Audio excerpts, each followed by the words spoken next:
MPI message passing interface. Message passing interface जो है वो एक स्टैंडर्ड लाइब्रेरी है फॉर मैसेज पासिंग।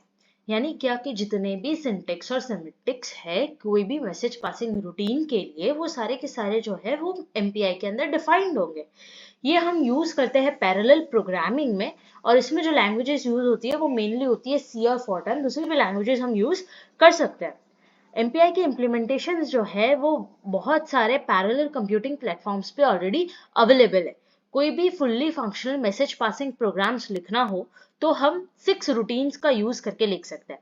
वो 6 रूटीन्स है MPI init, MPI finalize, MPI com size, MPI com rank, MPI send और MPI receive। अब इसको डिटेल में पढ़ते हैं। तो MPI init जो है वो क्या करता है, MPI एनवायरनमेंट को इनिशियलाइज करता है किसी भी MPI रूटीन से पहले। कोई भी MPI रूटीन आए उससे पहले ही MPI init जो है वो MPI एनवायरनमेंट को इनिशियलाइज कर देता है। उसकी सिंटेक्स भी यहाँ पे लिखी हुई है, जिसको नोट डाउन करना है वो कर सकता है। MPI फाइनलाइज जो है वो एंड ऑफ द कंप्यूटेशन पे यूज किया जाता है। क्यों एंड ऑफ द कंप्यूटेशन पे यूज करते हैं हम लोग इस मेथड को, ताकि जितने भी रिसोर्सेज जो है जो फ्री हो सकते हैं उन सभी रिसोर्सेज को फ्री करने का काम जो है वो फाइनलाइज मेथड करता है। तो ये जो फंक्शंस है MPI init और MPI finalize, ये जो है वो कमांड लाइन आर्गुमेंट को हैंडल करते हैं। जो भी MPI related command line arguments होते हैं उसको हैंडल करने का काम ये दोनों फंक्शंस का होता है। ओके। MPI init जो है वो स्ट्रिप ऑफ करता है कोई भी MPI related command line arguments को। कोई भी MPI रूटीन हो या डेटा टाइप हो या कांस्टेंट हो, उसके आगे हमेशा MPI अंडरस्कोर लगता है। इसका एग्जाम्पल हम ऑलरेडी देख चुके हैं। यहाँ पे हमने MPI अंडरस्कोर init मेथड का यूज किया था, MPI अंडरस्कोर फाइनलाइज मेथड का यूज किया था। तो यहाँ पे हर जगह पे प्रीफिक्स में क्या आता है, MPI फाइनलाइज या MPI जो भी मेथड जो भी है उसका नाम, राइट। जब भी कोई सक्सेसफुल कंप्लीशन हो जाता है किसी भी फंक्शनैलिटी का, तो एक एक्नॉलेजमेंट मैसेज मिलता है हमें by writing MPI underscore success. कुछ भी ऐसा लिखा हुआ आता है कि MPI अंडरस्कोर सक्सेस, इसका मतलब हो जाता है कि वो फंक्शनैलिटी जो है वो हमने सक्सेसफुली कंप्लीट कर दी है।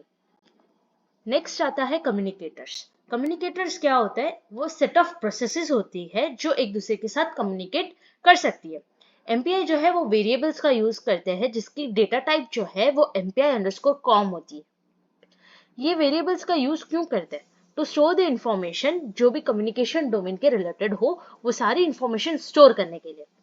डिफॉल्ट कम्युनिकेटर होता है MPI कॉम वर्ल्ड, जिसके अंदर सारी की सारी प्रोसेसेस आ जाती है।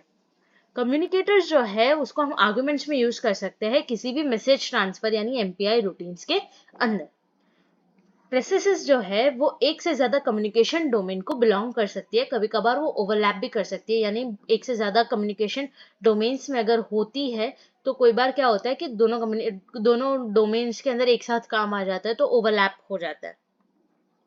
Quarrying information, MPI com size जो है वो नंबर ऑफ प्रोसेसेस डिटरमाइन करता है, और MPI कॉम रैंक जो है वो कॉलिंग प्रोसेस की जो रैंक है उसको आइडेंटिफाई करता है। दोनों की सिंटेक्स यहाँ पे लिखी हुई है, जिसको नोट डाउन करना है कर सकता है। रैंक जो है वो इंटीजर वैल्यू होता है जिसकी रेंज जो है वो 0 से लेके कम्युनिकेटर की साइज -1, यानी हम बोल सकते हैं 0 to n-1, जहां पे n जो है वो कम्युनिकेटर की साइज है। एक सिंपल सा प्रोग्राम देख लेते हैं जो मैसेज प्रिंट कर रहा है with the help of process rank and total processes.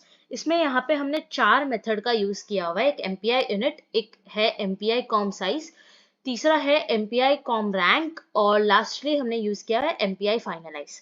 तो इस प्रोग्राम में क्या हो रहा है, हमने एक वेरिएबल लिया, दो वेरिएबल्स लिए हुए हैं इंटीजर वेरिएबल्स। एक है NPES यानी नंबर ऑफ प्रोसेसेस, और दूसरा है my rank। सबसे पहले हम क्या करेंगे, एनवायरनमेंट को इनिशियलाइज करेंगे with the help of MPI underscore init method, जो 2 आर्गुमेंट्स लेता है, एड्रेस आर्गुमेंट्स है जो एनवायरनमेंट को इनिशियलाइज करने के लिए यूज किया जाता है। फिर हम लेंगे MPI underscore com underscore size, ये क्या करेगा, total number of processes return करेगा। फिर हमने यूज किया MPI underscore com underscore rank, जो कॉलिंग प्रोसेस की रैंक डिटरमाइन करेगी, यानी अभी जो प्रोसेस शुरू हुई है उसकी पोजीशन क्या है in the given processes, number of processes, वो डिटरमाइन करेगा। फिर हम एक मैसेज प्रिंट करेंगे कि फ्रॉम प्रोसेस माई रैंक की जो भी वैल्यू होगी, फॉर एग्जाम्पल ले लेते हैं उसकी वैल्यू 11th रैंक है, तो 11 आउट ऑफ NPES की वैल्यू यानी टोटल नंबर ऑफ प्रोसेसेस कितनी है, फॉर एग्जाम्पल ले लेते हैं यहाँ पे 50, तो from process 11 out of 50 hello world, ऐसा लिख के एक मैसेज आएगा। और लास्टली हम MPI फाइनलाइज मेथड को यूज करेंगे to free up all the unwanted variables, right. MPI जो है वो MPI सेंड मेथड और रिसीव मेथड भी प्रोवाइड करता है for sending and receiving message respectively. दोनों की सिंटेक्स भी यहाँ पे लिखी हुई है, please note that down. MPI जो है उसकी डेटा टाइप्स जो है वो काफी हद तक C के डेटा टाइप्स को मैच करती है। ये पोर्टेबिलिटी रीजंस की वजह से C के डेटा टाइप से मैच करती है। इसमें दो डेटा टाइप अलग से है, एक है MPI बाइट जो कॉरस्पॉन्ड करता है बाइट को यानी 8 बिट्स को, और दूसरा है MPI पैक्ड जो कॉरस्पॉन्ड करता है कलेक्शन ऑफ डेटा आइटम्स को, जिस ये क्यों क्रिएट किया गया था, for collecting non continuous data, okay. फिर मैसेज टैग होता है जो वैल्यूज को अपने साथ लेके जा सकता है। वैल्यूज जो है वो रेंज कर सकती है 0 से लेके एक MPI डिफाइंड कांस्टेंट होता है जिसको हम बोलते हैं MPI underscore tag underscore UV। तो 0 से लेके ये जो कांस्टेंट डिफाइन करके देगा जो भी वैल्यू, वहां तक की रेंज की सारी वैल्यूज जो है वो मैसेज टैग जो है वो अपने साथ लेके जा सकता है। मैंने बोला था कि MPI डेटा टाइप जो है वो C के डेटा टाइप से काफी हद तक मैच करती है, तो यहाँ पे हम देख सकते हैं कि कौन कौन से डेटा टाइप्स जो है वो मैच करते हैं।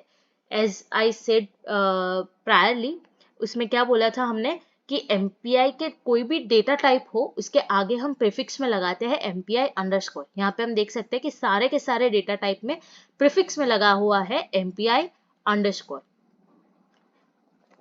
फिर हम देखते हैं कि MPI जो है वो वाइल्ड कार्ड आर्गुमेंट्स के स्पेसिफिकेशन को भी अलाउ करता है, दोनों के लिए, सोर्स के लिए भी और टैग के लिए भी।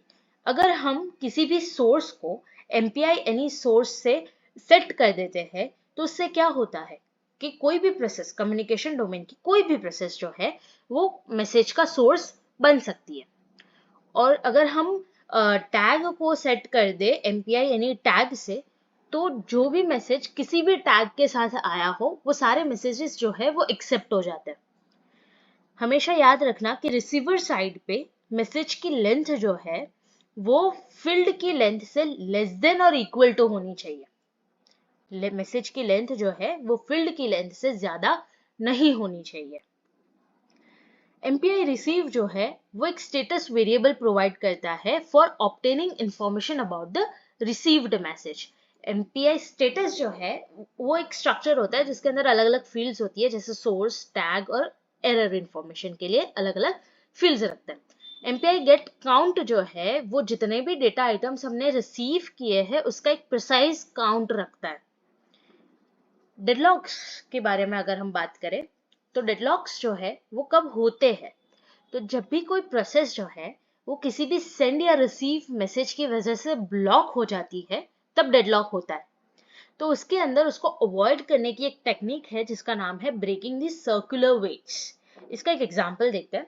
ये पूरे कोड में क्या हो रहा है कि प्रोसेस आई जो है वो प्रोसेस I+1 को एक मैसेज सेंड कर रहा है, और प्रोसेस आई जो है वो प्रोसेस I-1 से रिसीव कर रहा है, राइट। तो यहाँ पे हमने क्या किया हुआ है, दो बफर वेरिएबल्स लिया हुआ है यानी A(10), B(10).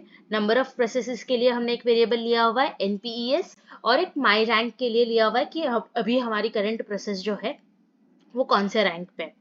एक MPI अंडरस्कोर स्टेटस वेरिएबल लिया हुआ है स्टेटस करके, जो हमें स्टेटस दिखाएगा रिसीव्ड मैसेज के बारे में, राइट। फिर हम यूज करेंगे MPI कॉम साइज का जो नंबर ऑफ प्रोसेसेस निकाल के देगी हमें। दूसरा मेथड हमने यूज किया हुआ है MPI कॉम रैंक जो करंट प्रोसेस की लोकेशन देगी यानी करंट प्रोसेस के रैंक देगी। फिर क्या हो रहा है, सेंड कर रहे हैं मैसेज, सेंड कर रहे हैं मैसेज कहां से कहां, प्रोसेस I से I+1 पे, और फिर रिसीव कहां से कर रहे हैं I-1 से I पे। ये हम कैसे डिटरमाइन कर सकते हैं, यहाँ पे लिखा हुआ है कि माई रैंक +1, माई रैंक +1 यानी क्या, अगर मेरी रैंक जो है वो 11th है तो कहाँ जाएगी, 12th पे जाएगी। वैसे रिसीव में क्या बोल रहा है वो, माई रैंक -1। इसका मतलब क्या होगा, अगर मेरा रैंक 11th है तो वो रिसीव कहाँ से करेगा, 10th प्रोसेस से, राइट। अब इसमें प्रॉब्लम क्या होगी, ये डेडलॉक कैसे हो सकता है, we have a deadlock if MPI send is blocking. इसका मतलब क्या हो गया कि अगर सेंड क्या कर रहा है, आई से i+1 को डेटा सेंड कर रहा है, राइट, लेकिन फॉर एग्जाम्पल आई के पास डेटा ही नहीं है, तो वो i+1 को सेंड कर पाएगा क्या, नहीं कर पाएगा। तो यहाँ पे सेंड नहीं होगा तो रिसीव मेथड भी परफॉर्म नहीं होगी, तो यहाँ पे क्या हो गया, डेडलॉक हो गया, राइट। इसको सॉल्व करने के लिए हम क्या करेंगे, सर्कुलर वेट का मेथड का यूज करेंगे। इसमें हमने क्या किया कि हम चेक करवा लेंगे कि माई रैंक +1 को भेजने से पहले क्या मेरे माई रैंक में डेटा है, यानी आई जो है वो i+1 को डेटा भेजे उससे पहले हम चेक करवाएंगे कि क्या आई के पास डेटा है, यानी उसको चेक कराने के लिए क्या करना पड़ेगा कि अगर my rank modulo 2 equal to 1 है, इसका मतलब क्या हुआ कि उसके अंदर डेटा है। अगर वो फील्ड जो है माई रैंक मॉड्यूलो 2 करने पे क्या पता चलेगा कि वो पर्टिकुलर लोकेशन जो है वो फिल्ड है या एम्प्टी है। अगर फिल्ड होगी तो ऑड नंबर होगा, अगर एम्प्टी होगी तो इवन नंबर होगा, 0 1 से हम डिटरमाइन करते हैं, राइट।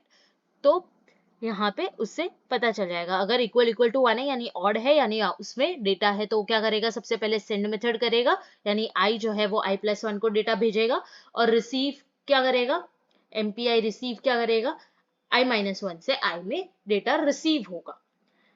अगर my rank modulo 2 equal to 1 नहीं है तो क्या होगा, पहले वो रिसीव कर लेगा, यानी i-1 ने डेटा भेज दिया i को, फिर क्या करेगा, i के पास अब डेटा आ गया क्योंकि उसने डेटा को रिसीव किया है अभी अभी, तो उसी डेटा को वो क्या करेगा, i+1 में सेंड कर देगा।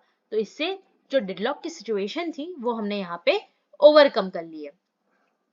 ओके, एमपीआई जो है वो एमपीआई सेंड रिसीव नाम का भी एक मेथड देता है, जिसके अंदर हम क्या कर सकते हैं, कोई भी प्रोसेसेस जो है उसके अंदर अगर हमें साइमल्टेनियसली मैसेजेस को एक्सचेंज करना है तो हम इस मेथड का यूज करके कर सकते हैं। इसकी सिंटेक्स मैंने ऑलरेडी दी हुई है पीपीटी में, तो जिसको नोट डाउन करनी है नोट डाउन कर सकता है।